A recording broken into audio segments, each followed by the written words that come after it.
5 janvier, 14h39. C'était parti pour de nouvelles aventures.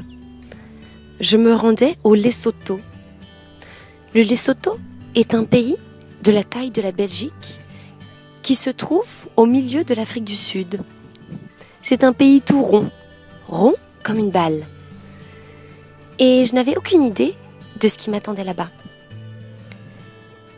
En tout cas, une chose était certaine, je ne connaissais pas ce pays, je n'en avais jamais entendu parler, et donc j'étais vraiment très curieuse d'en savoir un peu plus. Me voilà partie pour 2 jours dans ces contrées lointaines, et avant d'arriver dans cet endroit, nous devions franchir une immense montagne à plus de 3200 mètres d'altitude. Cette passe était sublime. Ils appellent cette passe Sani Pass.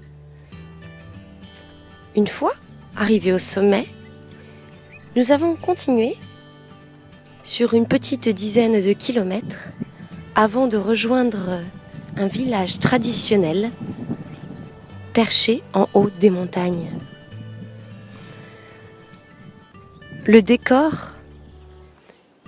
était digne des plus grands rêves africains.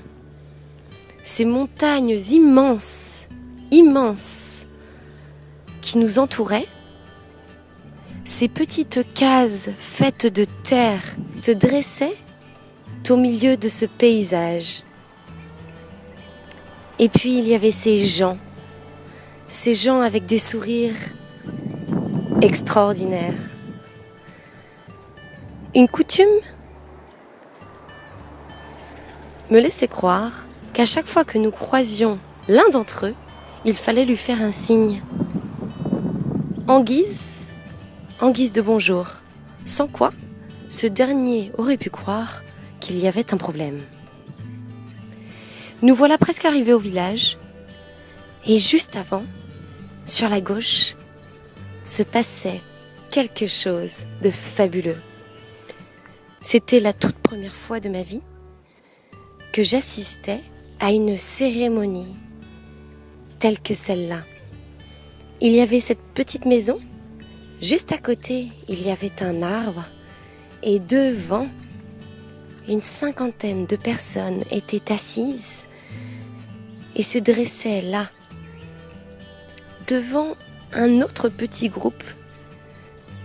Il s'agissait d'une cérémonie d'introduction, une cérémonie qui permet aux jeunes garçons de devenir Tom. Les gens qui étaient là pour assister à ce spectacle étaient vêtus de toutes les couleurs de l'arc-en-ciel. C'était fabuleux. Et devant eux, il y avait ces hommes dont on avait recouvert la peau d'une peinture rouge. Ils avaient tous une casquette rouge également sur la tête. Et ils dansaient. Ils dansaient pour passer de cet état d'adolescence à cet état d'adulte homme. C'était très émouvant. Quand je suis arrivée et que j'ai vu ce spectacle, je n'arrivais même plus à parler. C'était incroyable. Et les danseurs, les jeunes hommes, étaient là et suivaient au rythme les tambours qui leur donnaient la force, le courage et probablement tant d'autres choses qui moi-même me dépassent.